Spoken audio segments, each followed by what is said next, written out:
everybody, this is Chloe Hudson with World Peace Projects. Thank you for joining me. So today I'd like to do a follow-up video from my last video where I shared a very personal channeling that came up for me a little bit unexpectedly, and in this channeling Saint Germain shared with me through my own personal channeling that the Archangels are in fact entities that are under the rule of Saturn.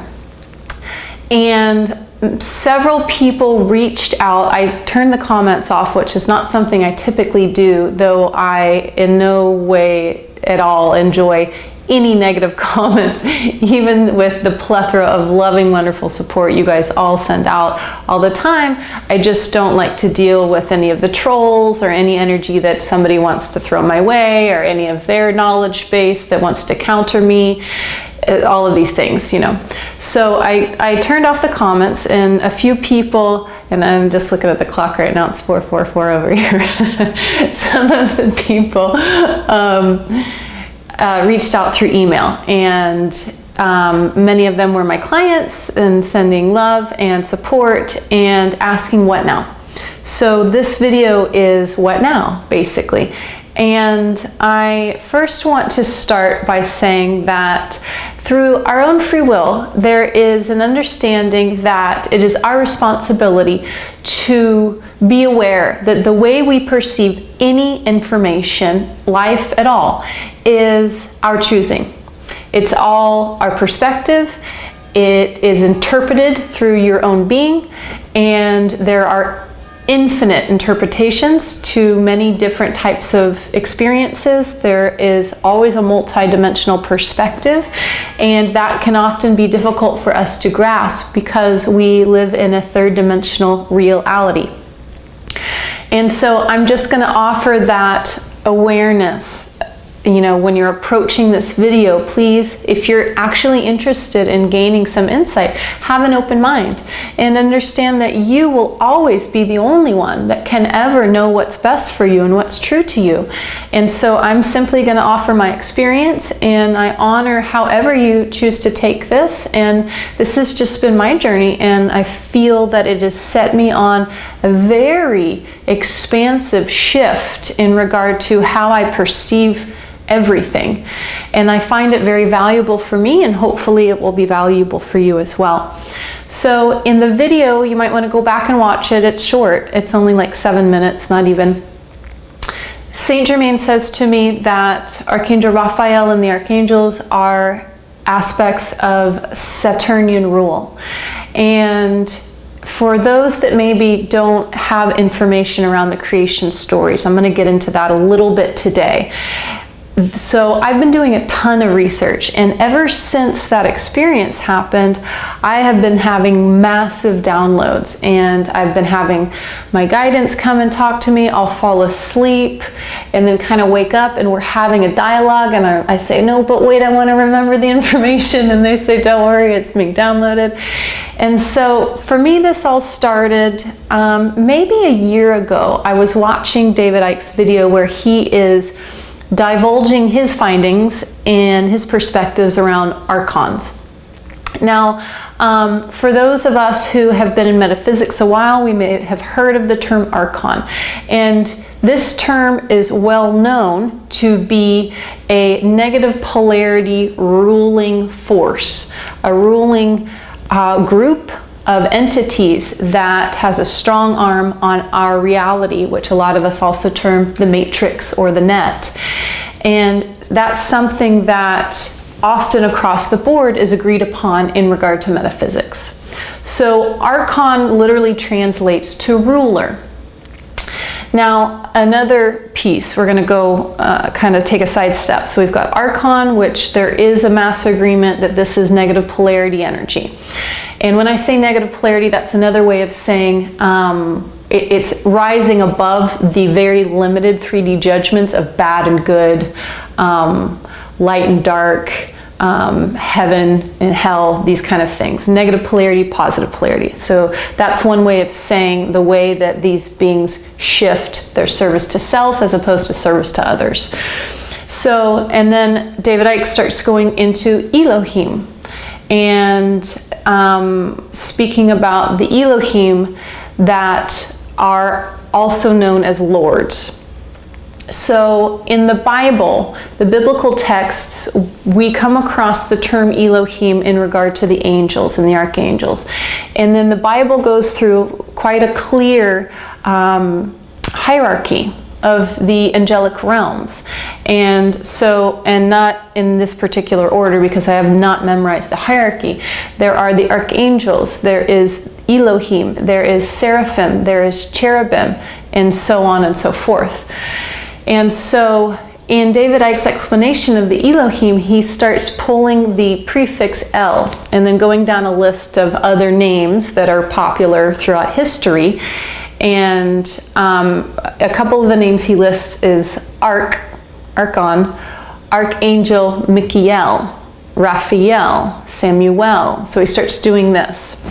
And I hear that, and you know, it puts a bug in my ear because for a very long time, as many of you know who have followed me, my dominant guides have been the archangels, especially Archangel Raphael. It's been a soul aspect of mine that I have aligned with very thoroughly.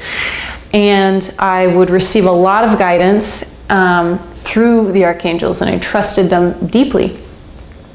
And so I immediately started to look up the definition of Archon, Arch.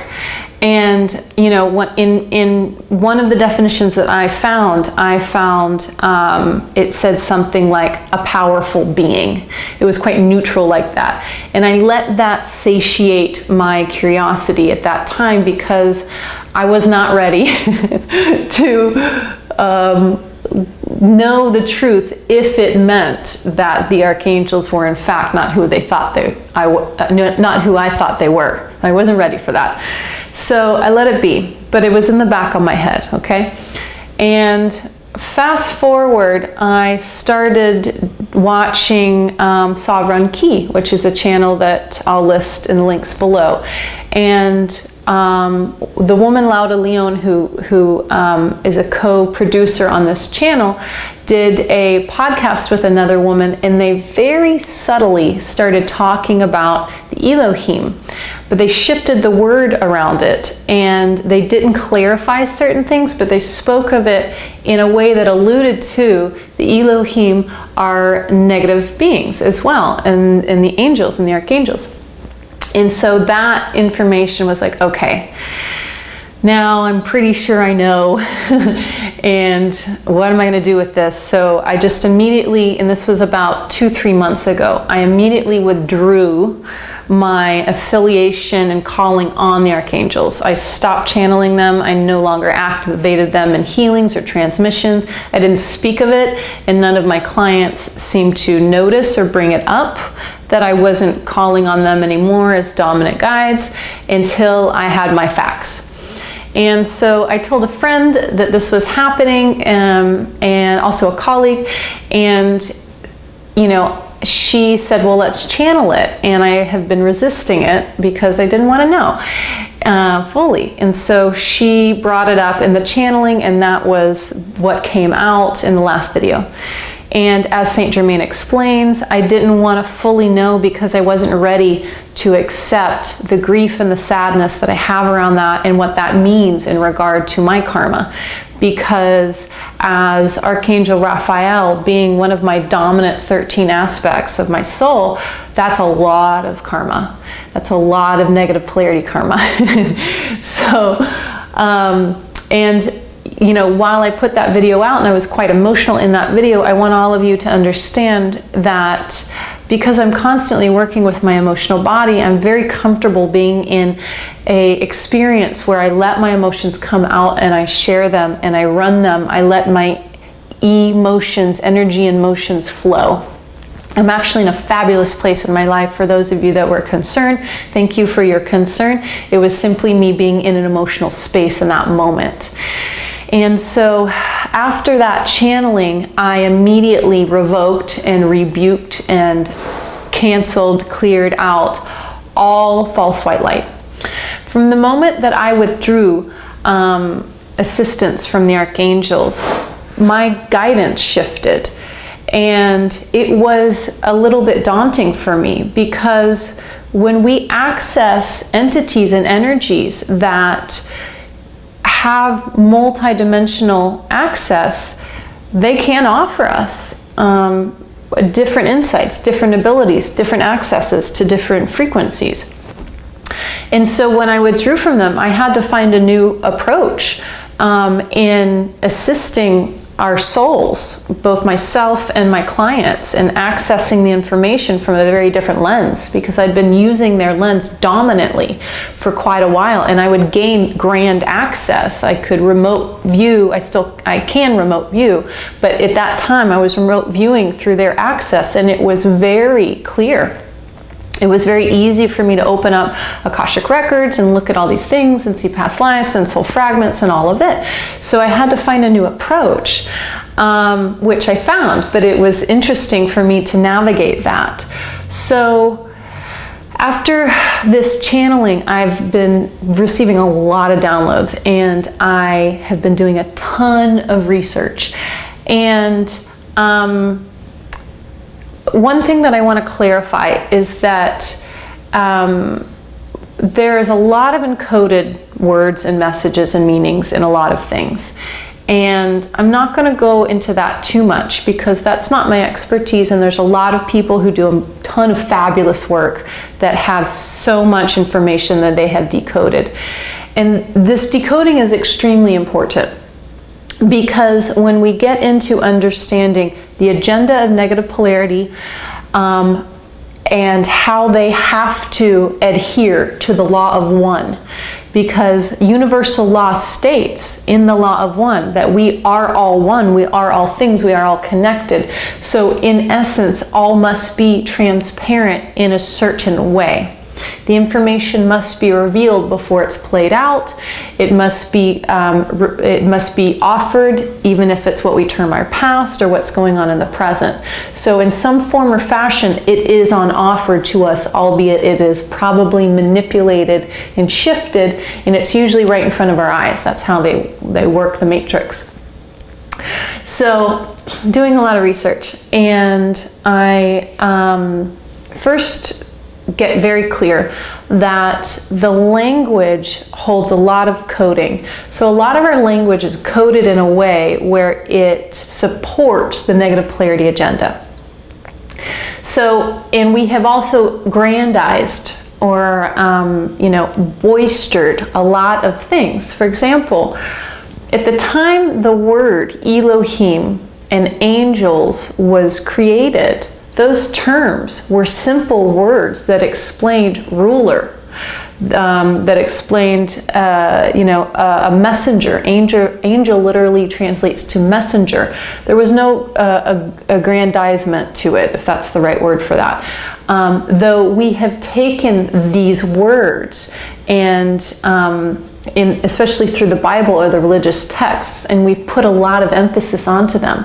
The reason that the angels or archangels are perceived as winged beings is because when the experience of the Annunaki came in, and in fact they are indeed Annunaki, they came in on the ships. They came in on their spaceships.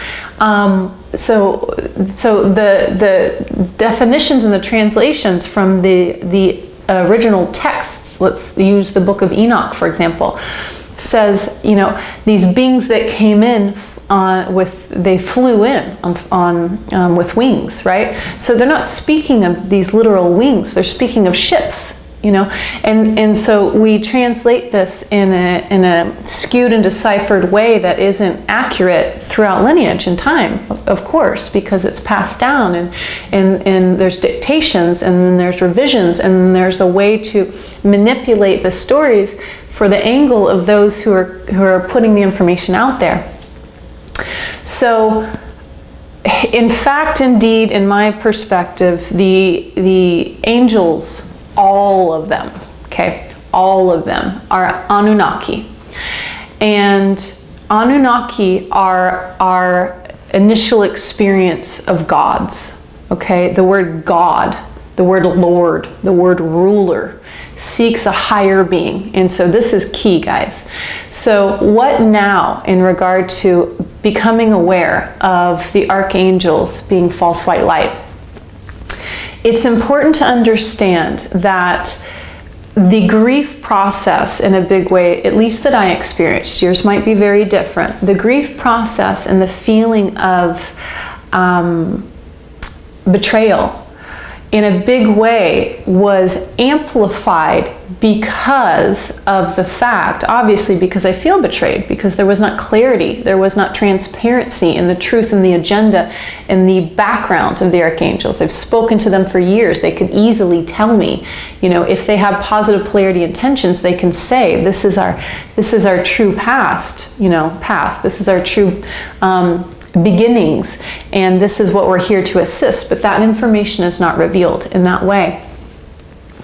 So besides the obvious, what I perceive through my judgment as a betrayal, there is the piece that the victim-savior complex is the initial schism, the initial fragment that, you know, projected us into the matrix, the ability to be enslaved in this net, in this mind holographic suppression net. It started with the anchor point of the victim savior complex. At the time that the Annunaki came, there were words created about them, but at that time, the Sumerians did not view them as higher beings. They saw that they came in on ships and they had technologies, but at that time too, Atlantis had long been interacting with other beings from other stellar races. So it wasn't something that was necessarily completely new in a lot of ways. So there wasn't an allegiance immediately given to these beings. That came in over time. But as soon as they got boistered up to be a higher being and we became enslaved and victimized, this is the issue. This is where we no longer see ourselves on level with all that is, even if they have advancement, even if they have a higher dimensional experience through their consciousness. It does not make them better than us. And so that is the piece for me that I had to realize, that I was actually still looking outside myself in giving the archangels more power. I still believed that they had more power than me, and I would seek their assistance and their protection and their guidance. And so when that was taken away from me, I felt lost in a way. I had to navigate that. But of course, the power is within. It's us. We are creator source energy, you know? So realigning with that spirit energy, realigning with that place where I am all that I am, and truly accessing that from inside is key. So what now turns into an understanding? Well, first, it's important to understand that until one clears, until I cleared my false white light, it can be seeded into everything. And that means, because there has to be agreements and frequency vibrational matches and alignments and contractual energies in order for the false white light, the Anunnaki that are negatives, the archontic forces, the negative polarity beings, the Saturnian agenda, can actually use us in that way. So clearing all of that out is very important. And then when it gets cleared out, it is very much an awakening.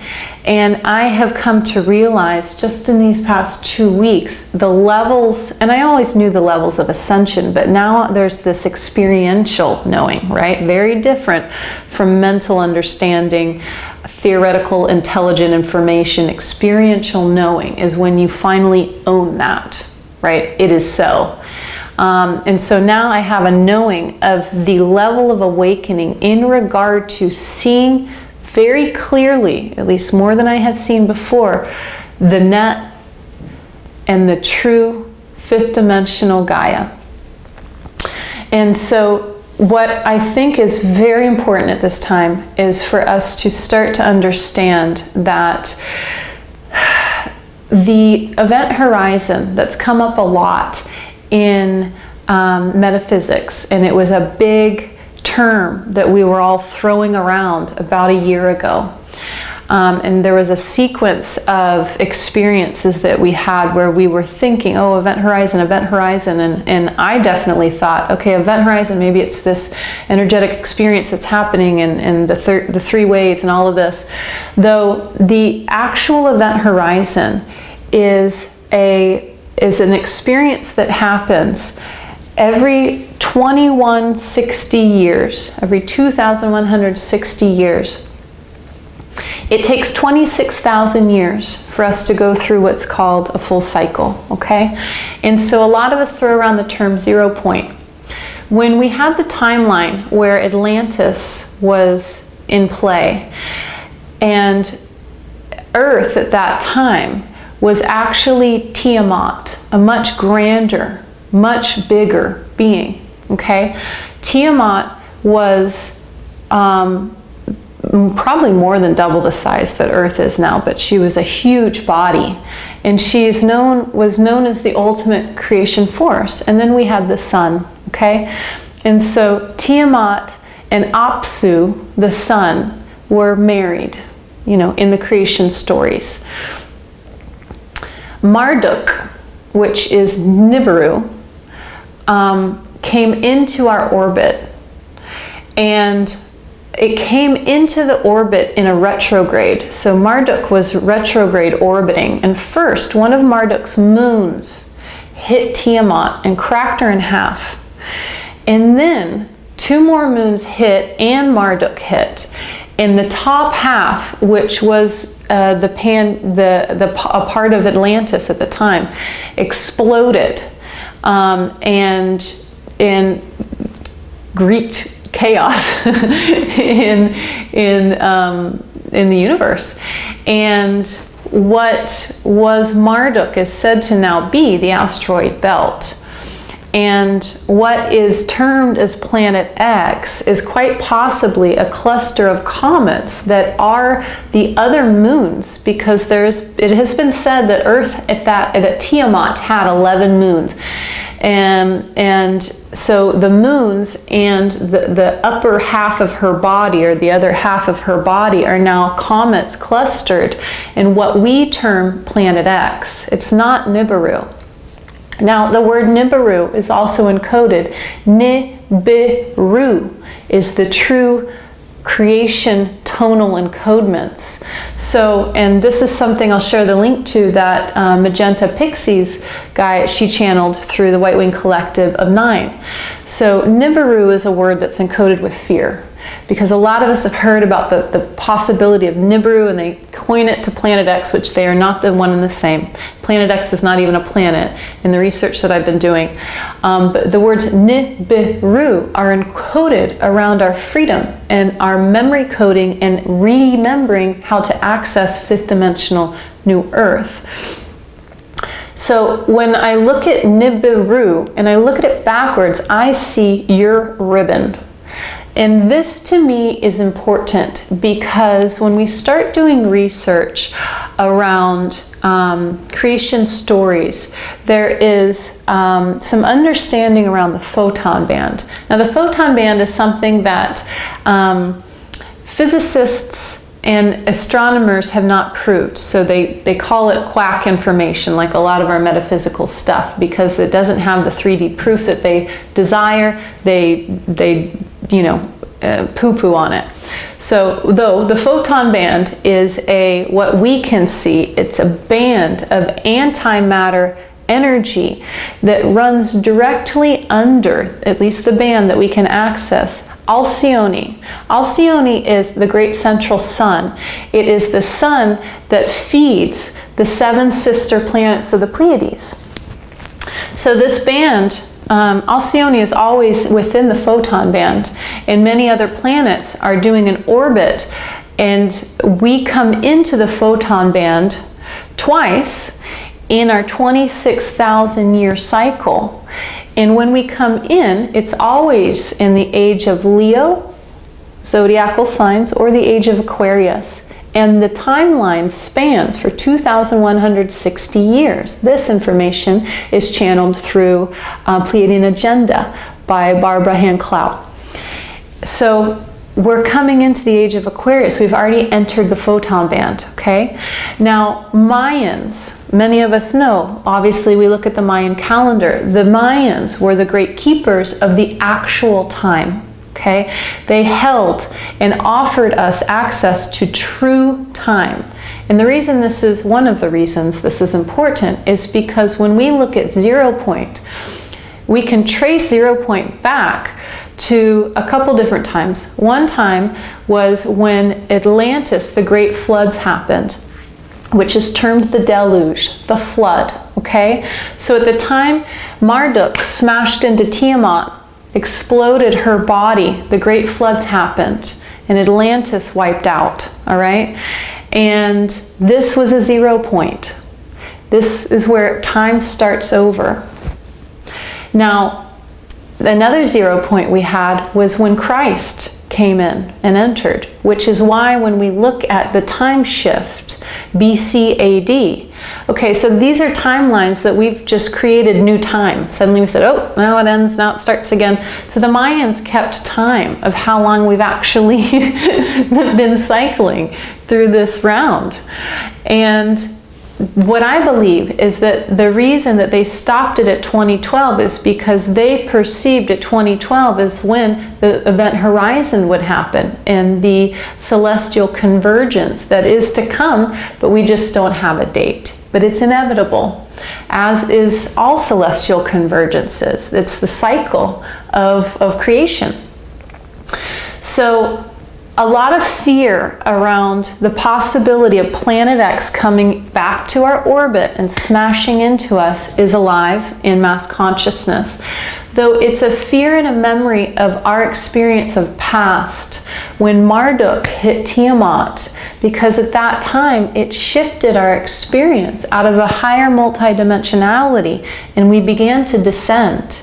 And then there was an even greater descension when Christ came in to anchor 0 point.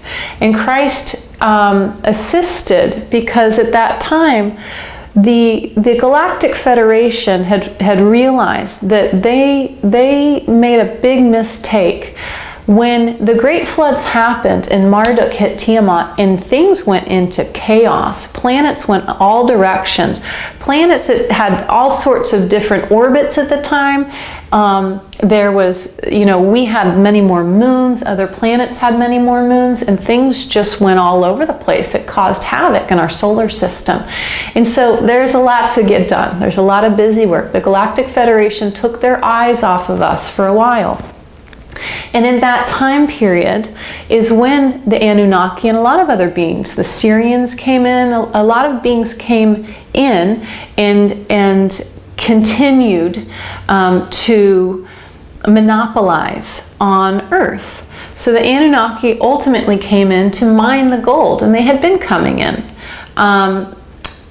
You know, at the time of Atlantis. But then after the floods happened, a lot of the reptilians and Anunnaki lost their technology. The great floods happened, they lost their technology, they got stuck. And so they had to make do. And so they started creating slave race. And then now we get into the story of the Anunnaki, and a lot of people are on the up and up of this. And so this is going to bring me back around to when we term ourselves angels, we say, I have an angel aspect. We grandize that because in our perspective, the angel, often we do, in our perspective, the angels are these beautiful, benevolent, lighted, winged beings that are in alignment with our highest good. They connect us with heaven, and we like the experience of believing that we're angelic ourselves.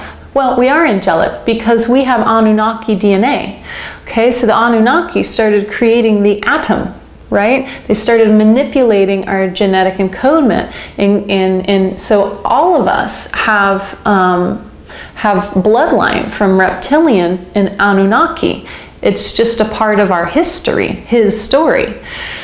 And so we can say that, and that is true, because we do have their bloodline in a big way.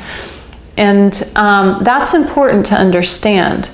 So when you start to pull the energy out of the false white light, I started to see a lot of things really quick, which was very interesting. Now, something I want to mention here. The Anunnaki are four-dimensional beings.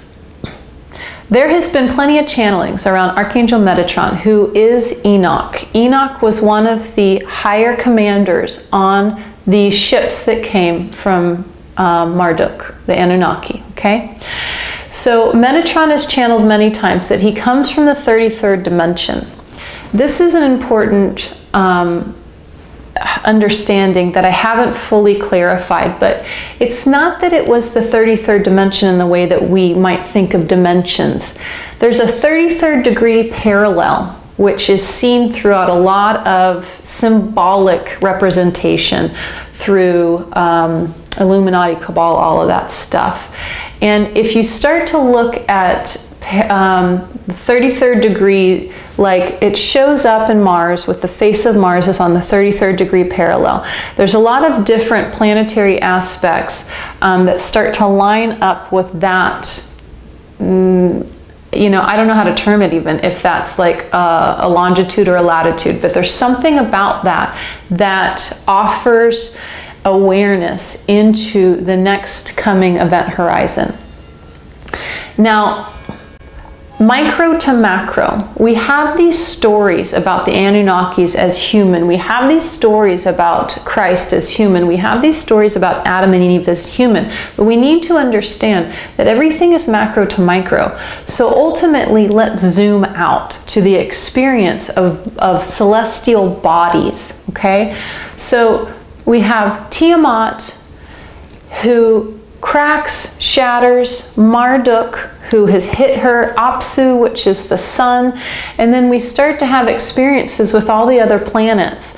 Now, also, it's said that the Anunnaki brought in our current zodiacal animals and offered that to us. It said that on one of the spaceships, there was the zodiacal image of the Taurus zodiac sign.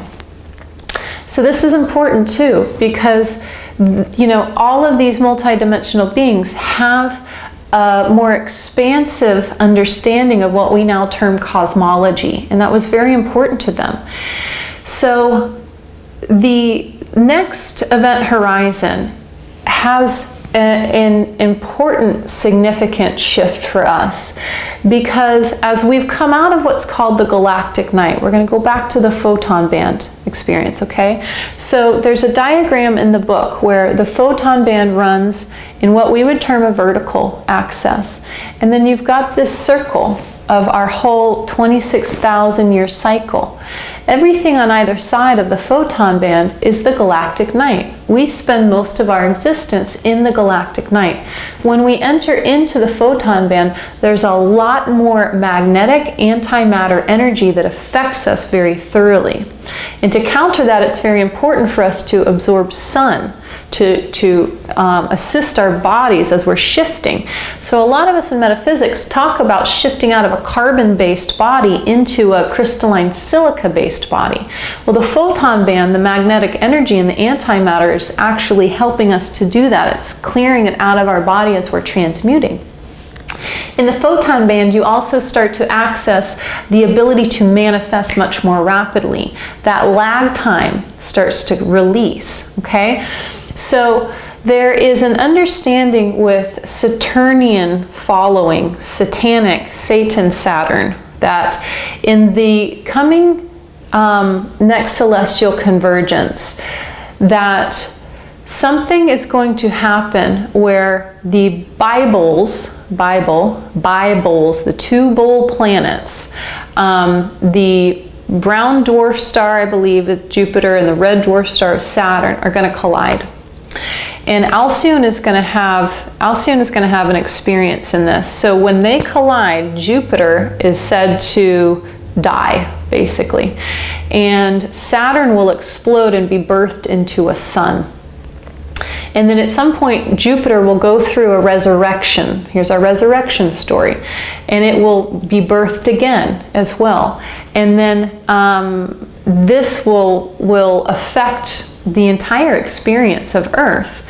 And so we bring in this understanding where when this experience happens, we look at it right now from a third dimensional perspective, but it's very important to understand that we are multidimensional beings. And several of us that have been following the knowings of New Earth are aware that that timeline already exists. Everything is in all now moments. So our experience, our perspective of past, present, future is simply because in our third dimensional reality, we cannot fully comprehend that all is now in an experiential way. Though we can at least understand it in theory. And through that, we can access the timeline in these now moments where 5D Earth exists, where Gaia is already in the experience of fifth dimensional existence, a more etheric, a more free, expansive experience where she's out of the net, she's out of the suppressor matrix. So when we access this photonic band to the full capacity in what's termed the box of stars, which is something that is another thing that the beings through Magenta Pixie are talking about, is a lot of the things that we're perceiving in 3D are symptoms of what's actually already happening in a multidimensional space. And so when we have the experience of the initial 0 point, an inverse matrix anchored in, so inverse to the converse, so everything kind of gets convoluted and it kind of goes backwards, it goes retrograde, right? And so we're looking to move back into the converse, where we have our true reality, where things aren't backwards, you know. And so when this experience happens, when this celestial convergence happens, when this event horizon happens, instantly our inverse shifts back into the converse. That mirror experience goes right back. It has the potential for us to access the true reality, the fifth dimensional experience, where we immediately, if we're aligned with that true knowing, we immediately wake up to our experience that our thoughts create our reality instantly. There is no more time delay, and therefore we are immediately experiencing our fifth dimensional reality on New Earth. Though, if in that moment we are so completely aligned with the belief that there is cataclysm, there is doom and gloom, and that we're going to go extinct, then our thoughts are powerful enough to create that experience in that moment where time is completely dissolved and your thoughts manifest your reality. So it's imperative at this time, while we're moving towards this inevitable experience that is multidimensional and on the third dimensional level has the ability and is certainly being manipulated right now and construed for the benefit of the negative polarity beings that would like this experience to manifest in a way where they can continue to anchor the net, us to realize what is real and what is not in that regard. We don't necessarily need to know all of the information. We don't have to have every detail. We just have to understand that we are the all that is. Everything is within us. We are the access point. We have all the information we need, and the way that we access it is through our heart, our truth, our spirit, and our knowing that we're multidimensional. We already exist in the experience of freedom, and we hold that and expand that and grow and build on that knowing, so that when the experience happens in our third dimensional perspective, where we shift from matter into antimatter, in that moment gives us access into the now moment of fifth dimensional New Earth consciousness. We are aligned and ready to fully embrace that and wake up and remember that we've always been there anyway. So releasing the false white light, if you feel that this resonates with you, can serve you greatly into clearing out a ton of different ways of illusionment that have been, you know, kind of woven into your experience and the way you perceive and the way you feel and the way you believe. It's really important. And when you release that, at least for me, when I released that threading, and I'm still doing it probably, I have so much more presence in my being and awareness and understanding. And the 3D experience becomes that much more matrixized, is how I'm going to say it. And it just really starts to give so much more perspective in regard to what is actually real and valuable and worth my energy to focus on. Because it is all about the focus. The sole anchoring of the net is through a hologram of controlling our mind. So we still don't fully get how powerful our thoughts are, that our thoughts are keeping the net intact right now. And that's okay, because that's a part of the design. And another piece around this is, you know, the illusion of the negative polarity comes at both angles. So we've got the Satan, Devil, Lucifer experience, the Saturn, Jupiter experience, and then we've got the false white light experience. So the heaven experience, which heaven was just a definition for the cosmos back in the day, when the word, I don't even know if heaven was the word at the time, but heaven was their way of saying the stars, the stellar celestial bodies. It wasn't the false plane of bliss that's now been anchored to cycle us back into reincarnation and karma. It was just a word that was termed to the other planetary bodies that were, you know, up in the night sky, that these beings, these Anunnakis and these Syrians knew of because they had come from. So we start to see that, you know, both polarities, it's a setup to hold us in separation of polarity. You know, hate and judge the devil and the darkness and the evil and the demons as bad. Judge the light as good. There is no polarity. That just drives us to keep more of a separation and more of a schism. It's both the same. They're coming at it from two different angles. They don't necessarily care which one you're going to go for. It doesn't matter.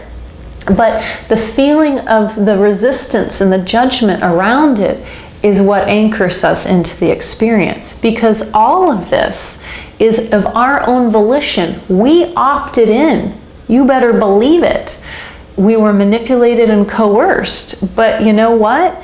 They're still following the game, the rules of the game. They've got the better up and up on us. I'm not saying in any way that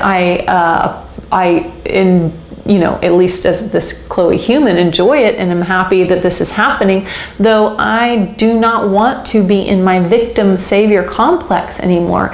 And in order to fully get out of that, which offers me freedom, I have to release all judgment around it and understand how all of it has value, and that anything that's reflected outside of me is something that is alive and going on inside of me.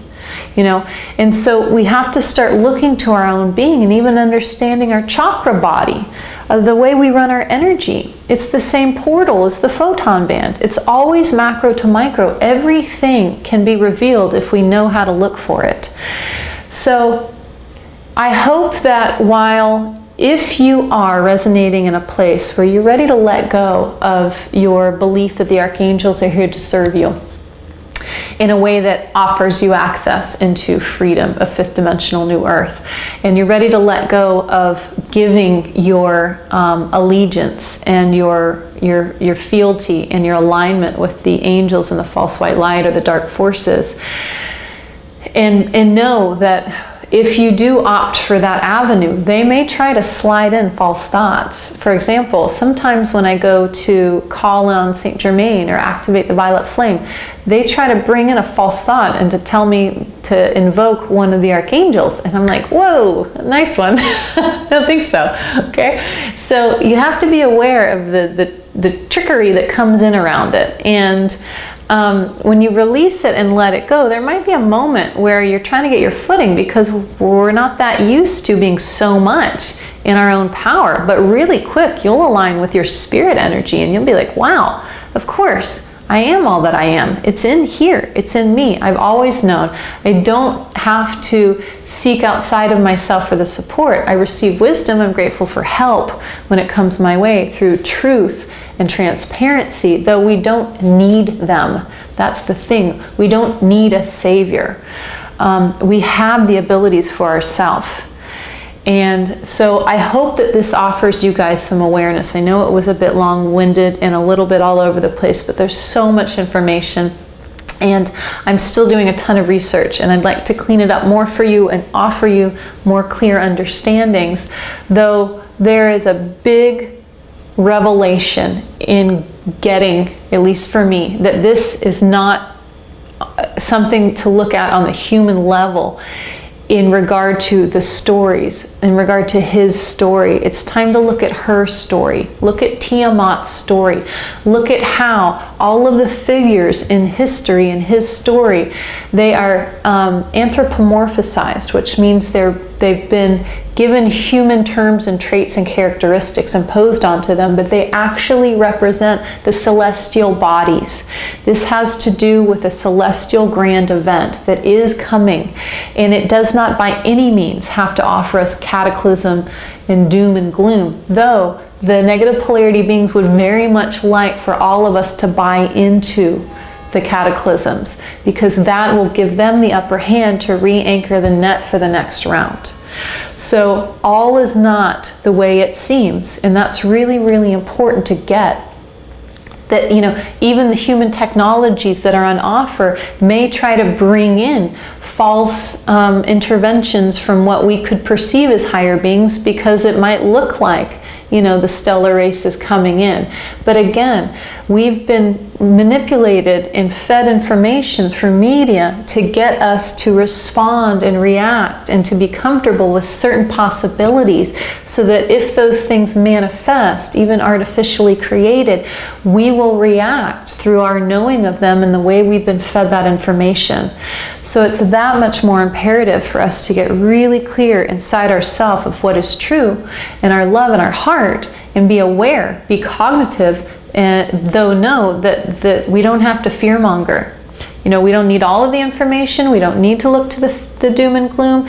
We know what's right and true for us. We're not turning a blind eye. We're not necessarily being ignorant to the reality that negative polarity exists, though it doesn't matter because we're not feeding it. That's key. Okay? So I hope you guys enjoy this, and I will see you again soon. Thanks so much. Bye-bye.